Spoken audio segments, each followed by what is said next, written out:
David Muir, ABC's World News Tonight, America's most watched newscast. Now streaming same day with all the breaking news of the day on Disney+. Most watched, most trusted. Now on Disney+ every night. Breaking news tonight, the desperate search for survivors. 90 Americans among the hundreds missing in a catastrophic flood in Nepal. The horrific moment that wall of water and mud crashes over a building where so many Americans and others were inside at the time. The rescue effort now underway. Also breaking here in the U.S., severe storms hitting the Northeast. Flash flood warnings from Philadelphia to New York City. Heavy rain flooding streets, cars underwater, winds gusting up to 70 miles per hour. And tonight, Tropical Storm Dolly forms in the Atlantic. Alarming images. The DHL cargo plane making a fiery landing. 4 tires on the main landing gear blowing out, closing a runway at one of America's busiest airports. And just in tonight, what we're now learning about a new communication problem between President Trump's Marine One helicopter and air traffic control. The escalating trade war with Canada. President Trump signing a new executive order renaming Lake Ontario Lake America. Canada's prime minister and some American officials pushing back. Tonight, jury deliberations underway in the closely watched Lindsay Clancy murder trial. Jake Reiner sitting down for his first exclusive interview since his parents, Rob and Michelle Reiner, were stabbed to death, allegedly by his brother Nick. Jake Reiner describing getting the phone call from his sister. The deadly accident, a 78-year-old driver losing control, his white SUV slamming onto the roof of a home. And Dolly Parton's sister sharing an emotional tribute, how they spent their mornings before the sun came up, and her call to others on how Dolly would want her legacy to be honored. From ABC News World Headquarters in New York, this is World News Tonight with David Muir. Good evening, I'm Wade Johnson in for David tonight. We begin with the human catastrophe unfolding in Nepal. Devastation on a staggering scale. Hundreds of people, including at least 90 Americans, missing amid the water, mud, and debris. Massive flooding and landslides carving a path of destruction extending for miles. Tonight, new images showing the awesome power of those floodwaters. A bridge washed away in seconds, people scrambling to safety just in time. Construction workers seeing the danger coming, outrunning the surging water as it closed in. Search and rescue teams slogging through the mud, hoping to find survivors. Tonight, a grim scene, family members gathering outside a mortuary to identify relatives. President Trump saying the U.S. is sending aid to Nepal and working to help the Americans still there. ABC's Britt Clennett leads us off from Nepal tonight. Tonight, a desperate search for survivors in Nepal and Tibet after that catastrophic wall of water swept away entire villages. 90 Americans among the 1,300 people still missing. And now, new threats raising concern that more flooding and landslides could strike.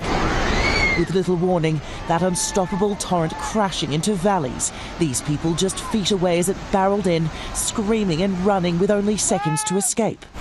These construction workers sent fleeing. Oh my God. As that mountain of water, more than 150 feet high, overtook the entire valley.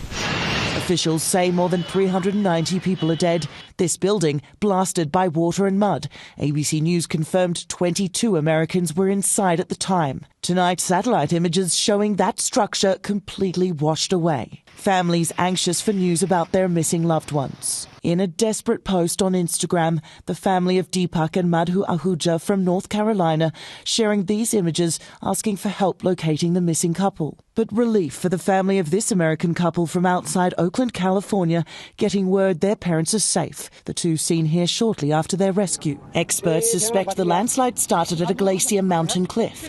The avalanche of ice melting as it rushed down 6,000 feet of the mountain slope, picking up enough mud and rock to fill at least 40,000 Olympic swimming pools. New satellite images showing the site 3 days ago, now a gaping hole where experts believe the land initially gave way. And with hospitals like this one now treating victims of this deadly disaster, the urgent recovery complicated by mountains of mud and debris as the search for dozens of Americans goes through the night here. The US is sending a disaster response advisor plus $500,000 in aid. Whit, Just an awful tragedy unfolding. Britt Clennett, our thanks to you tonight.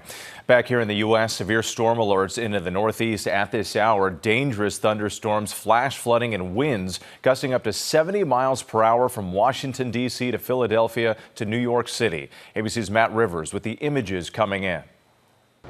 Tonight, cars submerged in the Northeast. 40 million Americans from Virginia to Vermont facing flooding downpours. Streets swamped in a matter of minutes on New York's Staten Island. Just outside New York City, cars forced to pull over and wait it out on the Garden State Parkway. Traffic cones floating downstream in Princeton. Hail pummeling South Jersey. The population centers of the I-95 corridor under threat once again, exactly a week after another storm system overwhelmed New York City's subway system, swamped drivers, and spawned multiple confirmed tornadoes. Overnight, more violent summer storms near Dallas, Texas. A terrifying downburst in North Richland Hills brought intense straight-line winds that did major damage to businesses and knocked out power to thousands. You never know what Mother Nature has in store for you. And with all this bad weather wreaking havoc at airports across the Northeast, as of right now, nationwide, more than 950 flights canceled, nearly 7,000 flights delayed. And it's not over yet. Matt Rivers, thanks. Let's get right to ABC's senior meteorologist Lee Goldberg. Lee, that flood threat in the Northeast continues tonight. Yeah, we were under flash flood warnings here in New York City for much of the afternoon. The Northeast has been slammed. There's a tornado warning in the Catskills of New York right now. So we've had pea-sized hail, gusts to 70 miles an hour. The severe thunderstorm watch stretches from D.C. all the way to upstate New York into the evening hours. The rainfall rates 1 to 2 inches an hour from Philly to New York. More so in Philly, though. Some areas could see up to 5 inches of rain. We've seen that in parts of New Jersey. A flood watch goes into tonight. It's the exact opposite in the Southwest. Hot and dry. Another day of extreme heat warnings. Phoenix could go to 111 tomorrow. Finally, some relief on the way this weekend. And then it's Tropical Storm Dolly, named earlier this morning, not named for the beloved Dolly Parton this week. However, in her spirit, it won't cause much damage as it weakens shortly and could actually bring some beneficial rains to Puerto Rico and parts of the Caribbean. Whit? Okay, we'll take that. Lee Goldberg, we appreciate it. Now to the alarming scene on the runway at LAX. A DHL cargo plane making a fiery landing, blowing out 4 tires on the main landing gear. And just in tonight, what we're now learning about a new communication problem between President Trump's Marine One helicopter and air traffic control. Here's ABC's Alex Stone. Tonight, one of the nation's busiest runways forced to shut down after this dramatic fiery landing caught on camera. I don't know if we blew a tire, but it feels like the brakes locked up. Sparks flying and tires popping as this DHL cargo jet touched down Wednesday night at LAX. The pilots telling air traffic control a landing system malfunctioned, causing the brakes to overheat. You do have a small fire on your left main gear. We're now getting water on it. It's the latest of several aircraft tire incidents, 5 in Chicago alone. And tonight, a disturbing moment in the skies involving Marine One. Marine One, how do you hear? I can't hear Marine One. If you hear Marine One, can you let me know? The aircraft carrying President Trump unable to communicate with air traffic control. Another helicopter, part of that Marine One squad, forced to relay messages between the chopper and the tower. The communications failure coming hours after a new NTSB report suggested White House construction may have contributed to an August 4th security breach with Marine One and a passenger jet over Washington, D.C. Tower, just want to make sure you copy Marine One, 3 minutes to lift. Investigators say controllers at Reagan National Airport did not hear repeated alerts. Technicians have since taken immediate action and believed they had fixed the problem until it happened again today. The FAA and NTSB are investigating. Alex Stone joining us now from LAX. And Alex, you've got news on another FAA investigation involving air traffic controllers who allegedly left their posts early the night of that deadly Air Canada crash at New York's LaGuardia Airport. Tonight, sources are telling us the FAA wants to fire 2 air traffic controllers who went home early that night, leaving 1 air traffic controller on duty at LaGuardia Airport. We're told it's not uncommon for air traffic controllers to go home early when it's slow. Whit. All right, Alex Stone for us. Thank you. Next tonight, President Trump escalating his trade war with Canada, signing a new executive order renaming Lake Ontario Lake America. Canada's prime minister and some American officials pushing back. Here's ABC's Mary Bruce. Tonight, President Trump escalating his trade war with Canada, signing an executive order to rename Lake Ontario. We're going to be changing the name of Lake Ontario effective immediately to Lake America. The president fuming since Ontario Premier Doug Ford unloaded on him when the trade deal fell apart. Well, he can kiss my ass as far as I'm concerned. Today, Canada's Prime Minister Mark Carney noting the name of the lake dates back more than 400 years, adding this lake is called Lake Ontario today and forever. The lake borders New York, whose Governor Kathy Hochul bluntly rejected the president's new name, posting, "New York won't be calling it that." It comes as Commerce Secretary Howard Lutnick spent the day in court watching his administration lawyers try to convince a judge to allow President Trump's name to go up on the Kennedy Center, telling reporters it would motivate the president to raise money for renovations. You need to induce him, entice him, get him to agree to wear it and do it. And if he didn't do it, you could always take the letters down. The administration has even threatened to demolish the Kennedy Center entirely if Trump's name doesn't go up. Reporters asking Lutnick if they have that authority. I have no idea. No ruling yet from the judge. And with one more bit of news tonight, we are learning more about CIA Director John Ratcliffe's unusual trip to Moscow earlier this week on a massive C-17 military cargo plane. Sources tell us that Ratcliffe flew there in part to warn the Russians not to attack NATO countries. He also, we're told, brought up Iran. President Trump today, though, saying Vladimir Putin has assured him he will not attack NATO territory. All right, Mary Bruce, it's great to have you here in New York, too. Appreciate it. Thank you. In Massachusetts tonight, jury deliberations underway in the closely watched Lindsay Clancy murder trial. The defense claiming she suffered from postpartum psychosis when she strangled her 3 young children. Clancy wiping away tears as a jury of 9 women and 3 men began its work. ABC's Deborah Roberts at the courthouse tonight. Tonight, after 3 hours of deliberations, the jury deciding Lindsay Clancy's fate, calling it a night. The labor and delivery nurse charged with strangling her 3 young children after sending husband Patrick out to run errands. Clancy, visibly emotional at times during closing arguments, sitting in a wheelchair, paralyzed after jumping out of her second-story window following the killings in 2023. She was a nurse, a daughter, a wife, and a darn good mother. This young lady is not guilty of the killing of her children because she was suffering from a disease and defect. Clancy's lawyer arguing she's not criminally responsible because she was in the throes of postpartum psychosis, worsened by a mix of more than a dozen psychiatric medications. Clonazepam, quetiapine, diazepam, quetiapine. It goes on and on and on and on and on. She took the drugs as she was told to take them. She had complete control over her behavior and her emotions. She knew the difference between right and wrong during that time. Prosecutors acknowledging Clancy's mental illness but arguing that she wanted out of her life and was deliberate in committing a horrific act. It was what she had to do to end her misery. But it was a choice. It was a choice. You know to a moral certainty. She is guilty. The jury is weighing 5 weeks' worth of testimony and evidence, deciding whether Lindsay Clancy must pay for her crime with a prison sentence or a lifetime of mental health treatment. Whit? Deborah Roberts with that emotional testimony. Thank you. Tonight, an exclusive with Jake Reiner sitting down for his first interview since his parents, Rob and Michelle Reiner, were stabbed to death, allegedly by his brother Nick. Jake Reiner describing getting that phone call from his sister. Here's ABC's Trevor Ault. For the first time since Rob and Michelle Reiner were stabbed to death, allegedly by their son Nick, tonight the couple's oldest son, Jake Reiner, is sitting down for an interview. My parents had unconditional love for all 3 of us, and I'll never understand. I don't care how it's explained to me. I don't care what facts come out. I will never understand why this happened. Speaking with Mark Cota-Robles from our station KABC, Jake says he learned that devastating news in a phone call from his sister Romy. Romy told me our dad was dead, and then she said, "I can't find Mom." You have described that after what happened, it was losing more than half of your family. Mm-hmm. That includes Nick. Yeah. Jake's brother Nick has been open about his longtime battle with drug addiction and mental health problems. He's now pleaded not guilty to murder charges.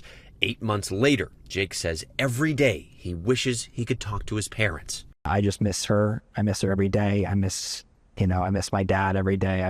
There are some times where I feel like I want to call them I want to text them, and realizing that you can't is devastating in and of itself. So. In which Jake and Romy Reiner are now carrying on their parents' charity work at the Children's Institute here in Los Angeles. Jake says he wants his parents to be remembered for how wonderful they were. Whit. All right, Trevor Ault, our thanks to you. We also want to thank our team at our Los Angeles station, KBC. We'll have more from that interview with Jake Reiner tomorrow morning on GMA. When we come back here, a lot more news to cover tonight. In Georgia, investigators on the scene after an SUV smashes into the roof of a home. The show in the sky tonight, details on the blood moon and the tributes for Dolly Parton. And tonight, for the first time, we hear from one of Dolly's siblings. Next night, investigators in Macon, Georgia, on the scene of a deadly car crash into a home. Authorities say the 78-year-old driver lost control, his white SUV striking the roof of a home. He was rushed to the hospital but did not survive. No one else was hurt. A Banner plane crashing into the surf near Florida's New Smyrna Beach. Banner 1 going down, engine failure, going in the water. The pilot, the only person on board, a lifeguard racing from about a mile down the beach to rescue that pilot who was hurt. The FAA and the NTSB are now investigating. When we come back, remembering a legendary voice of the big screen. And tonight's spectacle in the sky, where you can see it. To the Index now, tributes tonight for one of the most recognizable voices of his generation. I am Optimus Prime. Peter Cullen, who voiced characters from Optimus Prime and Transformers to Eeyore in Winnie the Pooh, has died. Cullen told NPR in 2014 that he first learned he had a talent for voices when he was just 8 years old. Peter Cullen was 85. Pope Leo, the first American pope, adding to his collection of hats. His favorite team, the Chicago White Sox, sending over their official White Sox Pope hat to Pope Leo. The Sox giving fans the hats at a recent game. The Pope attended a 2005 World Series game, the last time the Sox played in the Fall Classic. Well, stargazers in the eastern U.S. can look forward to tonight. A partial lunar eclipse or blood moon will be visible, weather permitting. The best time to start watching is around 10:30, with the peak just after midnight Eastern time. Residents of the western U.S. will see less of the eclipse. Still ahead, Dolly Parton's sister sharing an emotional tribute. ABC World News Tonight with David Muir, sponsored by Progressive. Finally tonight, as people around the world continue to celebrate the life of Dolly Parton, one of her siblings now sharing an emotional tribute. My coat of many colors that my mama made for me. Tonight, across America and the world, so many paying tribute to Dolly Parton.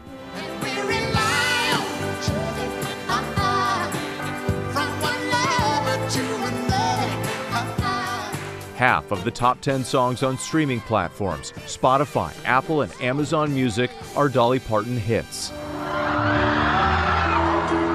Overnight at Madison Square Garden in New York City, Harry Styles pausing his show with a touching tribute.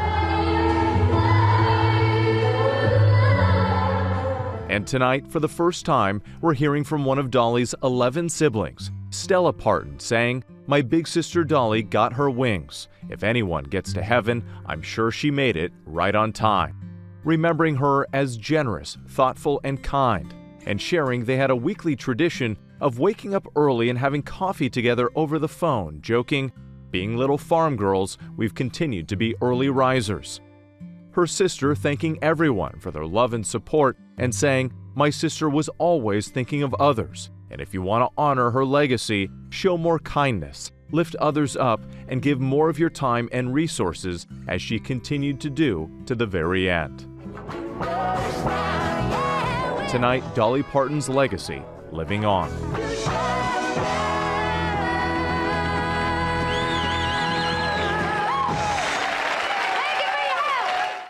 Truly a remarkable life and generosity we will always remember.